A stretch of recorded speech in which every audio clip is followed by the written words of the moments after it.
কম্পিত তনুদল গুঞ্জিত বাদল পুঞ্জিত শ্যামল মালা।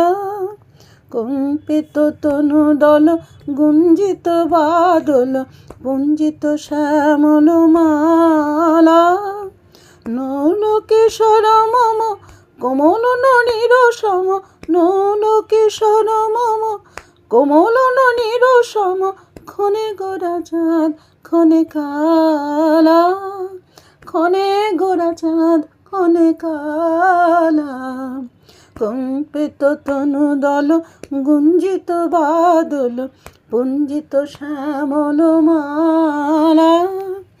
নল কিশোর মম কমল ননীর সম, নল কিশোর মম কমল ননীর সম। ক্ষণে গোরা চাঁদ ক্ষণে কালা, ক্ষণে গোরা চাঁদ ক্ষণে কালা।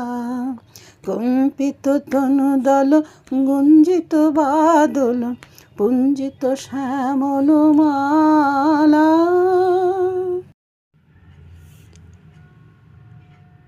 আজ বানিয়েছিলাম চিতই পিঠে। একে বলা হয় আকশে পিঠে, আবার একে সরা পিঠেও বলা হয়। এতে আমি কী নিয়েছিলাম বলো? এতে আমি নিয়েছি 2 থেকে 2.5 কাপ চালের গুঁড়ি, সেই সঙ্গে 1 কাপ পেস্ট করা ভাত, যেটা আমি জল দিয়ে পেস্ট করেছিলাম। আর এই ব্যাটারটা তৈরি করার জন্য হালকা গরম জল আমি ব্যবহার করেছি। তারপর মাটির সরাটা গ্যাসে বসিয়ে 8 থেকে 10 মিনিট ভালো করে হালকা আঁচে গরম করেছি।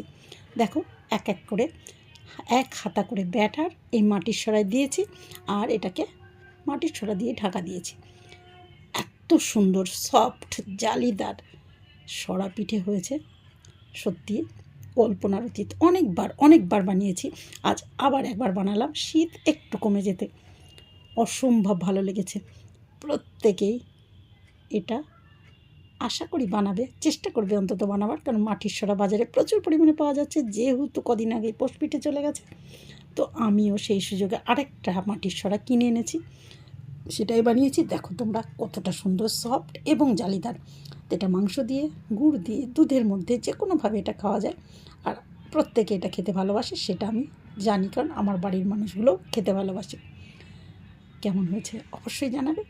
দেখো, পিঠেটা আমি কিন্তু ছিঁড়ে দেখাচ্ছি তোমাদের।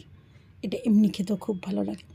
দুধের মধ্যে দিয়ে কিছুটা পিঠে আমি করে নিয়েছি, বাকিটা রেখেছি গুড় দিয়ে খাওয়ার জন্য।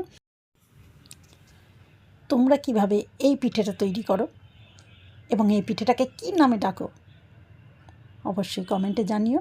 সেই সঙ্গে আমার পিঠেটা কেমন হয়েছে সেটা জানাতে ভুলো না কিন্তু। আর সকলে এনজয় করো এই পিঠেটা বানিয়ে।